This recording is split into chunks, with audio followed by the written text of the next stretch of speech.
Softer, smoother and glowing skin কে না ভালোবাসে, এবং বলা হয়ে থাকে যে এক্সফোলিয়েশনের মাধ্যমে একই সাথে স্কিনকে সফট, স্মুথ এবং গ্লোয়িং করা সম্ভব। আদতেই কি তা সম্ভব? এক্সফোলিয়েশন বিষয়টা আসলে কি এবং তার দরুন কি কি চেঞ্জেস আপনি আপনার স্কিনে দেখতে পারেন? যে কোনো এক্সফোলিয়েশন ব্যবহারের আগে কি কি বিষয়গুলো আপনার মাথায় রাখতে হবে এবং এইটার আসলে আপনার স্কিনের জন্য প্রয়োজনীয়তা আছে কিনা ইন ডিটেইলস থাকবে আজকের ভিডিওতে। Welcome back to style with me by Saji, and today without any further ado let's get started. প্রথমে চলুন জেনে নেওয়া যাক এক্সফোলিয়েশন কত প্রকার। এক্সফোলিয়েশন বেসিকলি টু টাইপ, একটা হচ্ছে ফিজিক্যাল স্ক্রাব, একটা হচ্ছে কেমিক্যাল এক্সফোলিয়েশন। ফিজিক্যাল স্ক্রাব হচ্ছে চালের গুঁড়া বলেন, বিভিন্ন ধরনের বিডস বলেন, তারপরে বিভিন্ন ধরনের সুগার বলেন, এগুলো বিভিন্ন ধরনের প্রোডাক্টের মাধ্যমে বাজারে অ্যাভেলেবেল। এছাড়া বাড়িতে তৈরি বিভিন্ন ধরনের ডিআইওয়াই আছে, যেমন টক দইয়ের সাথে চালের গুঁড়া, মধুর সাথে চিনি, এই ধরনের বিভিন্ন ধরনের ফিজিক্যাল স্ক্রাব অনেকেই আমরা ব্যবহার করে থাকি বাড়িতে। কিন্তু ফিজিক্যাল স্ক্রাবের একটা ড্রব্যাক হচ্ছে অনেকেই আমরা সঠিক পরিমাণ বুঝি না,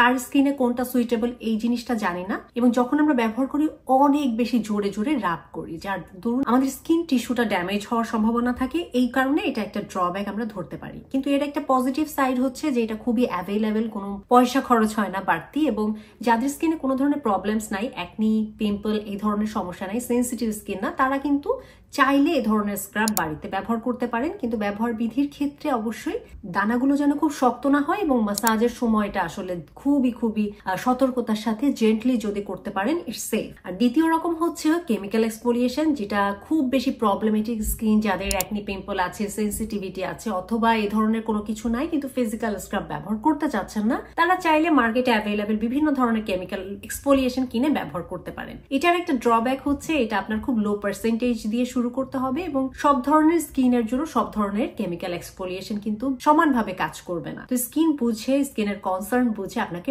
রাইট এক্সফোলিয়েশনটা পিক করতে হবে। এখন চলুন জেনে নেওয়া যায় এক্সফোলিয়েশন আসলে মানুষ কেন ব্যবহার করে। প্রথমত, সেল টার্নওভার প্রসেসটাকে ত্বরান্বিত করার জন্য। আমাদের প্রতি বছর বয়স বাড়ার সাথে সাথে আমাদের ত্বকের উপরিভাগ থেকে মৃত কোষ ঝরে পড়ে নতুন কোষ সামনে আসার যে প্রক্রিয়াটা, সেল টার্নওভার প্রসেস, এই প্রসেসটা ধীর হয়ে যায়, গতিটা কমে যায়, যার দরুন উপরে ডেড স্কিন সেলটা বেশি জমে যায় এবং স্কিনের গ্লো চলে যায়, খুব ডাল লাগে, বিভিন্ন ধরনের বাম্পস তৈরি হয়, খসখসে রাফনেস তৈরি হয়। তো এই প্রসেসটাকে ত্বরান্বিত করে। তো কেমিক্যাল এক্সফোলিয়েশনের ব্যবহারে মৃত কোষটাকে ও খুব দ্রুত অপসারণ করে নতুন কোষটা সামনে আসার প্রক্রিয়াটাকে একটু ফাস্টার করে দেয়। দ্বিতীয়ত হচ্ছে ইমপিউরিটিস গুলো ক্লিয়ার আউট করতে সাহায্য করে।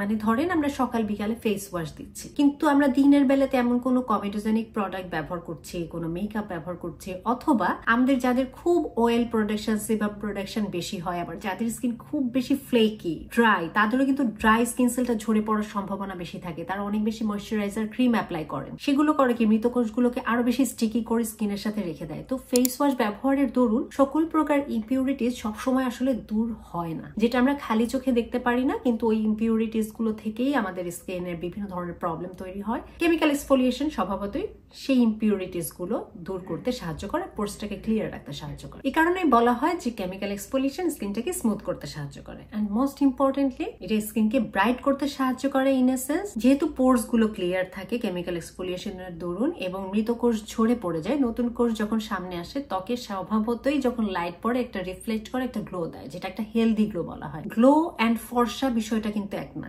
কেমিক্যাল এক্সফোলিয়েশন ব্যবহারের মাধ্যমে আপনি ফর্সা হবেন না, কিন্তু এটা আপনার স্কিনের ন্যাচারাল যে হেলদি গ্লোটা থাকে সেটাকে রিস্টোর করতে সাহায্য করে। এবার চলুন বিশেষ কিছু বেনিফিটস যেটা কেমিক্যাল এক্সফোলিয়েশন ব্যবহারের মাধ্যমে আপনার স্কিন পেতে পারে সেই বিষয়গুলো নিয়ে আলোচনা করা যায়। নাম্বার 1 হচ্ছে এটা আপনার কমপ্লেক্সনকে ইমপ্রুভ করে, রেডিয়েন্ট করে, উজ্জ্বল করে। যেহেতু এটা ত্বকের উপরিভাগ থেকে মৃত কোষগুলোকে দূর করে, খুব স্বভাবতই আপনার নতুন যে কোষটা উপরে আসবে সেটা অবশ্যই ওই মৃত কোষের থেকে উজ্জ্বল হবে, প্রাণবন্ত হবে, ফ্রেশনেস থাকবে স্কিনে। এটা আপনার স্কিন থেকে টক্সিন দূর করে। রেগুলার যখন আপনি এক্সফোলিয়েশন করবেন ডেড স্কিন সেলটা জমতে পারবে না এবং স্কিনের ওই যে একটা ফ্রেশনেস, পাল্পি ভাব এবং রেডিয়েন্সটা, উজ্জ্বলতা, এই জিনিসগুলো থাকবে। এবং যাদের স্কিনে পিগমেন্টেশনস আছে, যাদের স্কিনে বাম্পস আছে, তাদের জন্য কেমিক্যাল এক্সফোলিয়েশনটা কিন্তু খুবই ভালো, কারণ যেহেতু ত্বকে ময়লা জমতে দেয় না সেহেতু কিন্তু আপনাদের টেক্সচারাল ইরেগুলারিটিস দূর হয়, পিগমেন্টেশনের জায়গাগুলো থেকে কোষগুলো অপসারণ হয়ে তখন পিগমেন্টেশনটা লাইট করে। কিন্তু আবার আমি বলছি, সব স্কিনের জন্য সব কেমিক্যাল এক্সফোলিয়েশন মোটেও সুইটেবল না, তো বুঝে শুনে কেমিক্যাল এক্সফোলিয়েশনটা পিক করাটা খুব ইম্পর্টেন্ট। নাম্বার 2 বেনিফিটস হচ্ছে এটা আপনার পোর্স কে মিনিমাইজ করে। আপনাদের মাথায় একটা জিনিস খুব ভালো মতো ক্লিয়ার থাকা উচিত যে পোর্স কখনো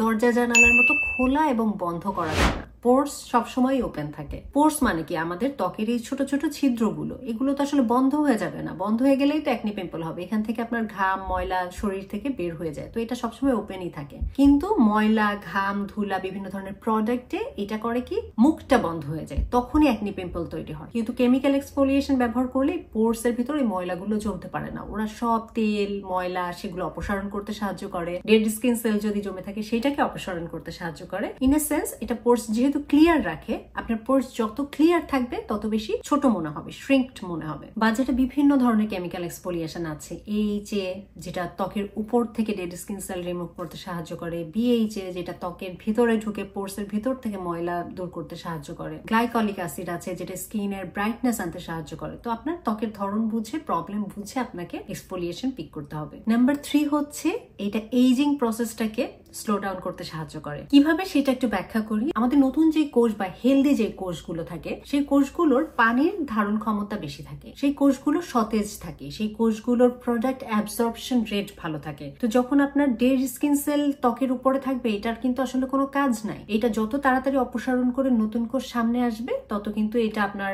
স্কিন ব্যারিয়ারটাকে মজবুত করবে, বাইরের ক্ষতিকারক জিনিসপত্র থেকে আপনার স্কিনকে প্রোটেকশন দিবে। তো যত বেশি প্রোটেক্টিভ লেয়ারটা আমাদের মজবুত হবে, তত বেশি আমাদের রিঙ্কেলস ফাইন লাইন্সটা দেরিতে ফর্ম করবে, কোলাজেন প্রোডাকশন বুস্ট আপ হবে, ত্বক ভালো থাকবে, সুরক্ষিত থাকবে। এই জন্য স্কিন ব্যারিয়ারটা সতেজ এবং হেলদি থাকাটা ইম্পর্টেন্ট। এক্সফোলিয়েশন কি করে, ডেড স্কিন সেল রিমুভ করে ওই যে আমাদের সতেজ লেয়ারটাকে সামনে আসতে সাহায্য করে, প্রোটেক্টিভ লেয়ারটাকে শক্ত মজবুত করতে সাহায্য করে। নাম্বার 4 হচ্ছে প্রোডাক্ট অ্যাবজর্পশন রেট বাড়িয়ে দেয়। অর্থাৎ আমাদের ত্বকের উপরিভাগে যদি ডেড স্কিন সেল, ময়লা, সেবাম, অয়েল এগুলো দিয়ে পরিপূর্ণ থাকে, আপনি অনেক দামে ভালো কোনো প্রোডাক্ট স্কিন অ্যাপ্লাই করলেন, প্রোডাক্টটা তো ভিতরে পৌঁছতে পারবে না, কারণ আপনার স্কিনের উপরে তো মৃত কোষ দিয়ে বন্ধ। মৃত কোষের তো কোনো কাজ নাই, ও না পারবে কোনো প্রোডাক্ট ভিতরে নিতে, না পারবে কিছু বের করতে, ও আসলে ইউজলেস, উপরে বসে আছে। এক্সফোলিয়েশন কি করে, মৃত কোষটাকে যেহেতু দূর করে ফেলে, ময়লাটা দূর করে ফেলে, আপনি যেই প্রোডাক্ট অ্যাপ্লাই করবেন খুব দ্রুত প্রোডাক্টটা ত্বকের ভিতরে প্রবেশের সুযোগ পাবে, এবং যত পেনিট্রেশন ক্ষমতাটা ভালো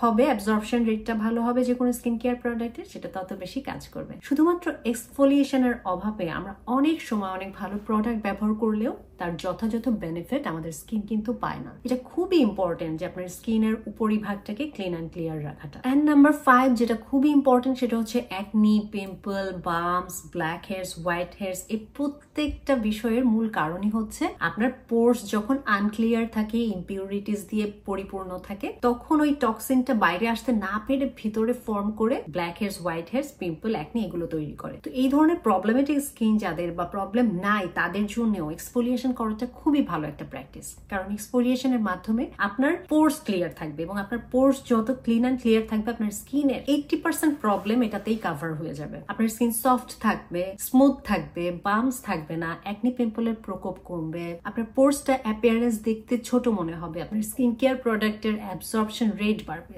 সেল টার্নওভার প্রসেসটা কুইক হবে। তো সবকিছু মিলিয়ে দেখা যায় এক্সফোলিয়েশনের গুরুত্ব আমাদের জন্য অনস্বীকার্য। খুবই ভালো একটা স্কিন কেয়ার প্রোডাক্ট হচ্ছে এক্সফোলিয়েশন। সেটা আপনি যে কোনো ফর্মে করতে পারেন। ফিজিক্যাল ফর্মে করলে অবশ্যই একটা জিনিস মাথায় রাখবেন যে যাই ব্যবহার করছেন সেটা আপনার স্কিনের জন্য সুইটেবল কিনা, এবং দ্বিতীয়ত আপনি কিভাবে ব্যবহার করছেন, আপনার স্ক্র্যাপ করার প্রপার প্রসেসটা জেনে বুঝে তারপরে করতে পারলে এটা বেনিফিশিয়াল। আর যদি আপনি কেমিক্যাল এক্সফোলিয়েশন ব্যবহার করতে চান, সেটা অবশ্যই সপ্তাহে 2 থেকে 3 বারের বেশি কখনোই করবেন না, কারণ ওভার এক্সফোলিয়েশনের দরুন কিন্তু আপনার স্কিন আবার ক্ষতিগ্রস্ত হতে পারে। আপনি যদি প্রতিদিনই মৃতকোষ দূর করতে চান, প্রতিদিন আসলে এত মৃতকোষ আমাদের ত্বকে বিল্ড আপ হয় না যে প্রতিদিন এক্সফোলিয়েট করতে হবে। তখন কি হবে যে আসলে ফ্রেশ হেলদি যে কোষগুলো সেগুলো অপসারিত হয়ে যাবে, স্কিন ব্যারিয়ারটা ড্যামেজ হয়ে যাবে। তো ওভার এক্সফোলিয়েশন আসলে করা যাবে না। সপ্তাহে 2 থেকে 3 বার ত্বকের ধরন অনুযায়ী বুঝে শুনে যদি যথাযথ ভালো ব্র্যান্ডের এবং রাইট পার্সেন্টেজ আপনার স্কিনের জন্য খুঁজে বের করে আপনি ব্যবহার করতে পারেন, ডেফিনেটলি এটা আপনার স্কিনে একটা ম্যাজিক্যাল চেঞ্জেস আনবে। বাজারে বিভিন্ন ধরনের ভালো ভালো এক্সফোলিয়েশন আছে। আমার ইউটিউব চ্যানেলে আমি প্রচুর এক্সফোলিয়েশনের রিভিউ ইতিমধ্যে পোস্ট করেছি, যেগুলো দেখলে আপনারা একটা আইডিয়া পাবেন যে আসলে কোন স্কিনের জন্য কোন ধরনের এক্সফোলিয়েশন ব্যবহার করাটা উচিত এবং এক একটা এক্সফোলিয়েশন কোন কোন ত্বকের জন্য কি কিভাবে অ্যাপ্লাই করা যায়। খুব ভালো ভালো কিছু এক্সফোলিয়েশনের ভিতরে আছে পাওলাস চয়েস, BHA, আছে Ordinary salicylic acid, Ordinary glycolic acid, কোজারিসের HA, অর্ডিনারি ম্যান্ডেলিক অ্যাসিড আছে। তো ভিডিও শুরুতে যেটা বলছিলাম, ইয়াস, স্কিনকে সফটার, স্মুদার এন্ড গ্লোয়িং করার জন্য একটা এক্সফোলিয়েশনের ভূমিকা অনস্বীকার্য। Pick a good one according to your skin type. কোনো কোয়েশ্চেন থাকলে কমেন্ট সেকশনে লিখে জানাতে ভুলবেন না। এই ধরনের skin care tips and tricks পেতে আমার চ্যানেলটিতে সাবস্ক্রাইব করতে ভুলবেন না। That's all for today. See you on my next video. Till then, stay fine, safe and spread the awareness. Thanks for watching. Take care. Goodbye.